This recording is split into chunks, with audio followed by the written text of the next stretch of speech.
My name is Ruben Fuentez. I'm 60 years old. I'm a Vietnam veteran, and I'm also a liver transplant survivor. I'm also American Indian. I'm Apache, Oklahoma Apaches, where my ancestors are from. And so far I'm doing really well. That's amazing. That's incredible.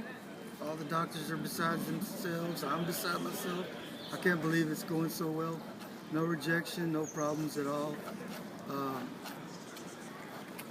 Thank God. We're going to start with just your experience in war. So you fought in the Vietnam War. Can you tell us a little more about that? Well, I am not a combat veteran. I am a veteran of the Vietnam War era. I served on board an aircraft carrier. It was an amphibious assault vessel. We carried Marines, their equipment, Navy SEALs, special operation groups to their destinations and dropped them off so they could do whatever it is that they were going to do. And I personally worked on the flight deck. I worked only at night, landing jets. The particular jets that we had on my aircraft carrier were Harrier jump jets, small military armored helicopters, and Marines with all of their equipment and helicopters, big giant helicopters that look like giant trailer houses with wheels and propellers on them. So would that put you in the Navy? Were you a part of the Navy? Yes. You were a part of the Navy? U.S. Navy. Did you have a ranking? Yes. I was aviation bosun's mate, first class, petty officer. So what's like one of your most memorable experiences from being in the Navy? Or significant? Ooh. I think, well, I have several memorable experiences that don't have really much to do with like anything going on with the ship. It's just while I was on board the ship, I remember being in the Bermuda Triangle once, and there was a terrible storm, and it ripped the side of the ship off, and it was just dangling. And I remember being on the fantail of the aircraft carrier, and the ship was rocking and rolling, and sometimes when it would rock and roll and go up and came down, my view from the fantail would show nothing but a wall of water in front of me. Whereas when the ship went back up, you could actually see like the ocean and the clouds and whatever. But when the ship went up, it looked like you could just reach out and touch the water. That's incredible. Wow. What was like one of the most heroic things you've seen happen During your time in During my service? time, Yeah. I think one of the most heroic things that I saw was working up on the flight deck at night, and during stormy weather, the ship was rolling and rocking quite a bit, and I think it was my division officer saw someone making a mistake and ran out onto the flight deck and pulled someone out of the way before he was sucked up into the intake of a jet engine. Wow. And he reached out, grabbed him, pulled him out of the way. And I thought that was pretty, It's nice. incredibly heroic. Wow. That was really nice. And one thing that I did once was I was walking down a passageway and I smelled smoke. So I went and investigated, and I found out that there was one of the compartments had smoke coming out of it, and I immediately reported it, and it turned out to be a storage room for cardboard, and someone had been smoking a cigarette, and I guess a fire broke out, but I reported it in time where it didn't do damage to the ship and no lives were lost, and I kind of got a commendation for that. They kind of like patted me on the back, said good job, kind of thing. Yeah. No, really, not really a big deal. Well, it could have been, and you prevented it from being. Yeah, So I prevented a big accident yeah, from happening. Is what I did. that's incredible. We wanted to discuss family maybe a little bit. Yes, I have a family. I have 5 brothers and 3 sisters. I grew up in New Mexico in a very poor area. I went to school.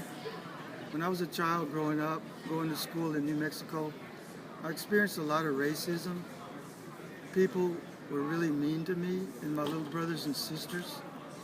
They told us that they didn't like us and that we didn't belong there, even though we're American Indians.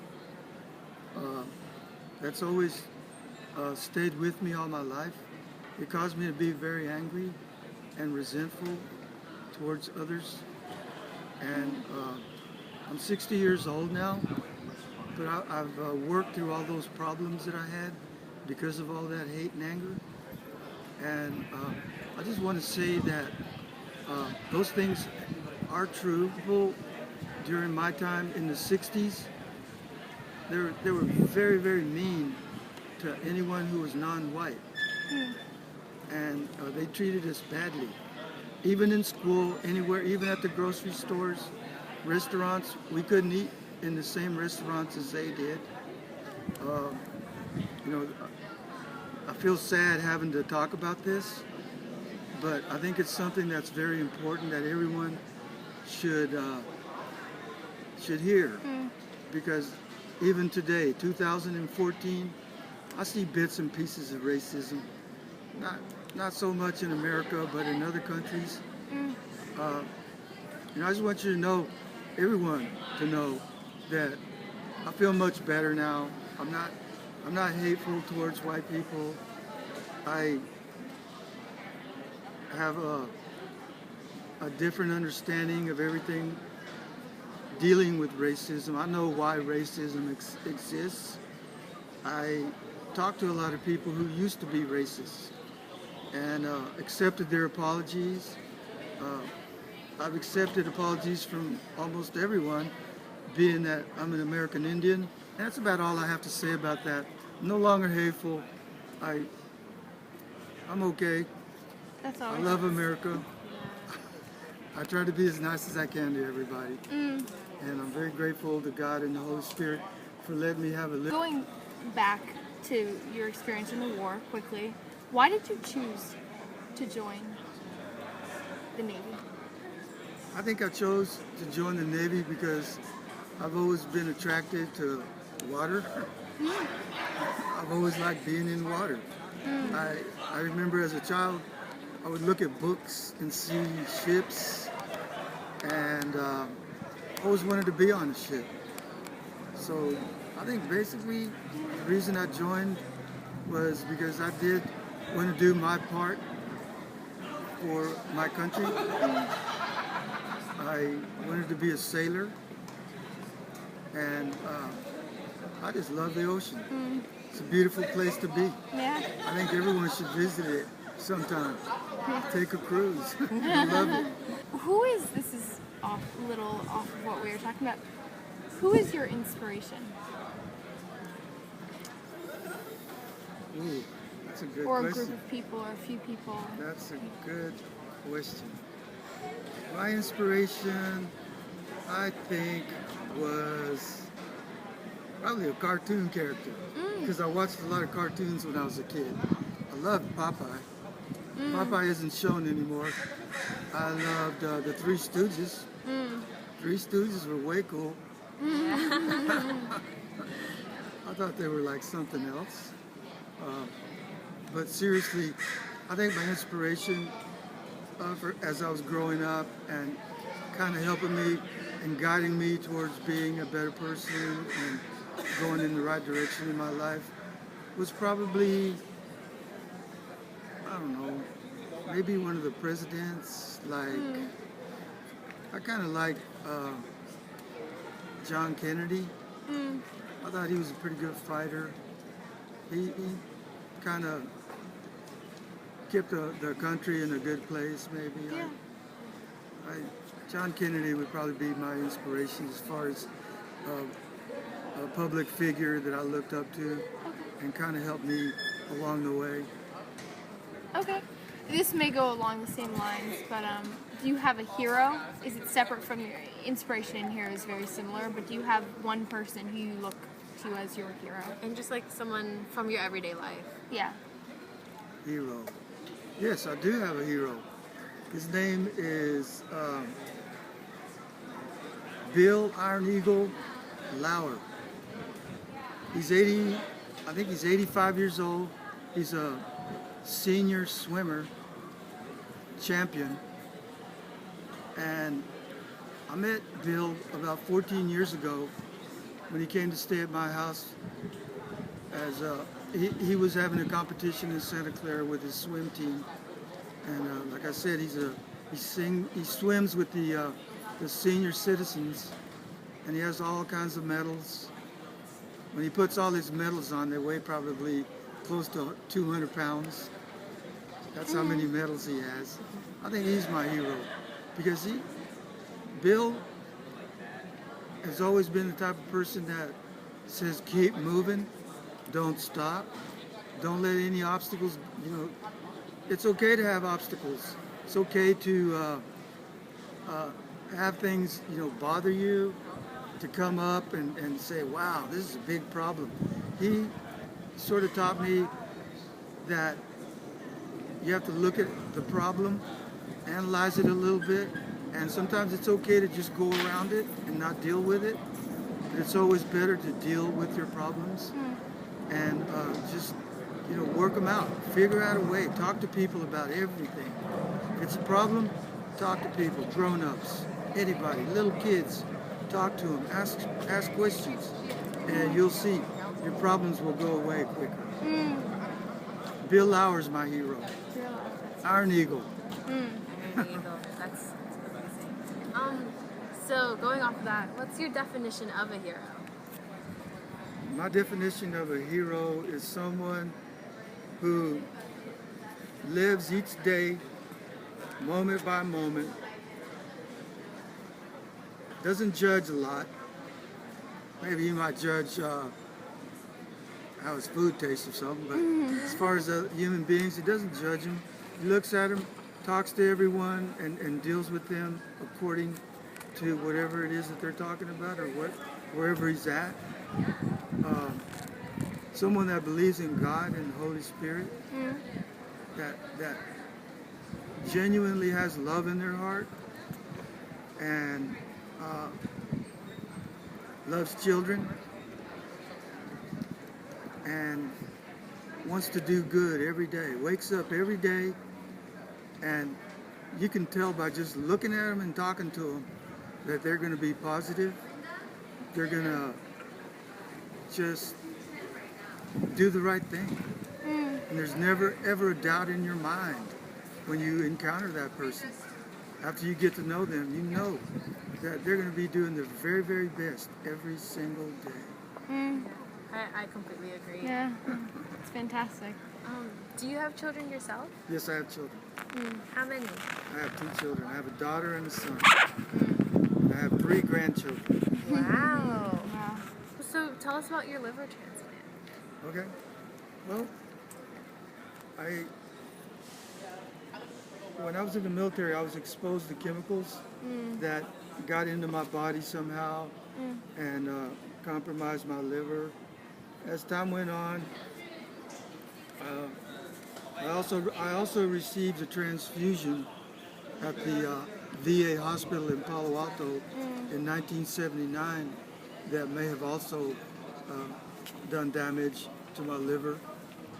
And as time went on, like 30 years after all of this, I was diagnosed with liver cancer at the VA hospital in Palo Alto.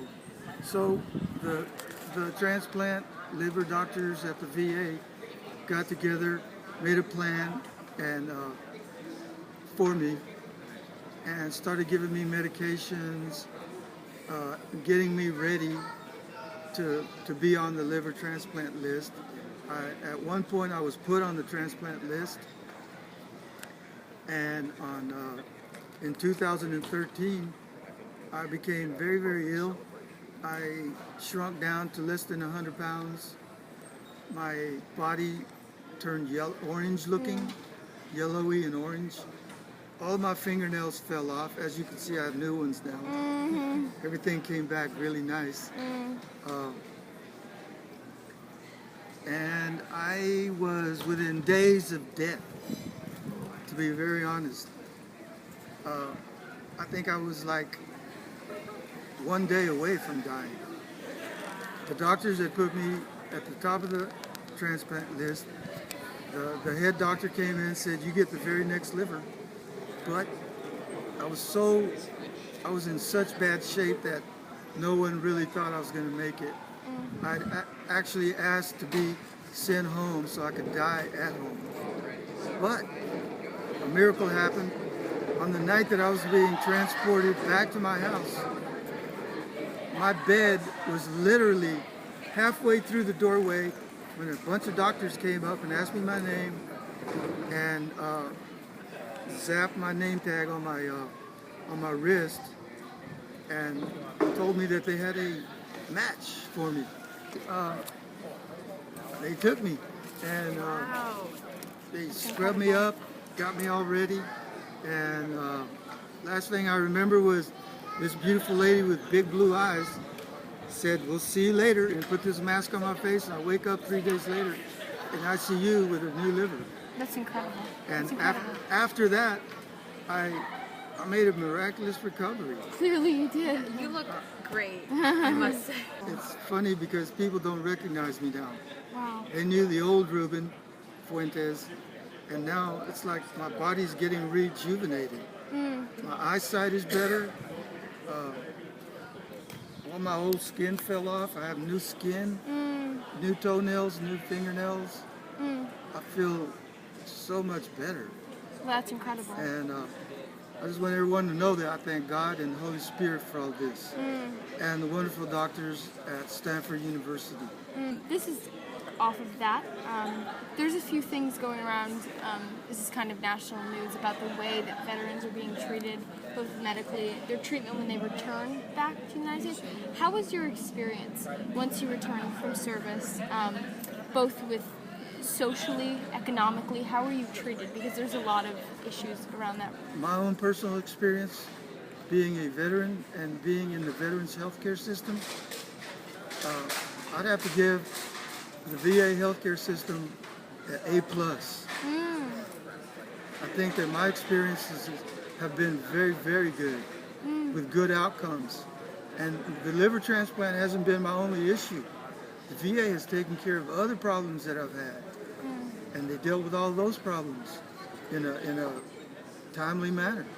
I have no complaints. I have nothing but praise for the VA healthcare system. And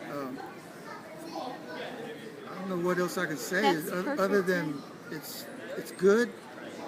I want to encourage other veterans to you have to be there for your life. You have to show up. If you make an appointment, show up for it. Really quick, how did you find yourself in Palo Alto and just this general area? I came to Palo Alto in 1979. I was having readjustment problems, and a friend of mine told me about a program in Palo Alto, California, VA, called Satori, run by Lou Moffitt, PhD. And so I came and stayed downtown Palo Alto at the Cardinal Hotel, the old Cardinal Hotel, which was really cool back then because nothing was changed since the 1930s or whenever it was built. Anyways, I came, was accepted into the program, and stayed there for 1 year. I lived at the Palo Alto VA for 1 year, graduated from that program, came out, felt a lot better about my life, came out and became a productive citizen. Good for you. That's fantastic. That's amazing. You mentioned readjustment problems. Do you want to touch on that a little bit? Yes, I think particularly for me, my problems were with employment. I know that there was like a guarantee that you would get your old job back and everything would be just like you left it. It's not so easy. I came back, my job wasn't there. I tried to get it back. The same people wouldn't hire me back. Being where I lived and the color of my skin, take it from there. I hate coming back on that subject so much, and I'll just leave it up to whoever sees this to imagine what it may have been like for me. It was really hard. Couldn't find a job. I had a hard time being around people. I think the shock of being in the military, working on the flight deck of an aircraft carrier, sort of messed me up a bit. A lot of veterans have that. It's called PTSD. Yeah. It's a hard life. It's not so easy for every veteran. Some veterans come back okay, some don't.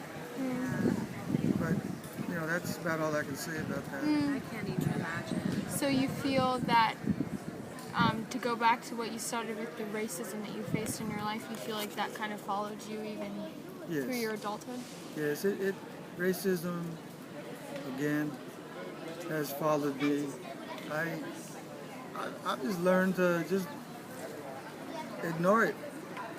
I look at it as ignorance. It is. I look at it as just something that's there, and I try not to deal with it. I've dealt with it, actually. I take that back. I have dealt with it.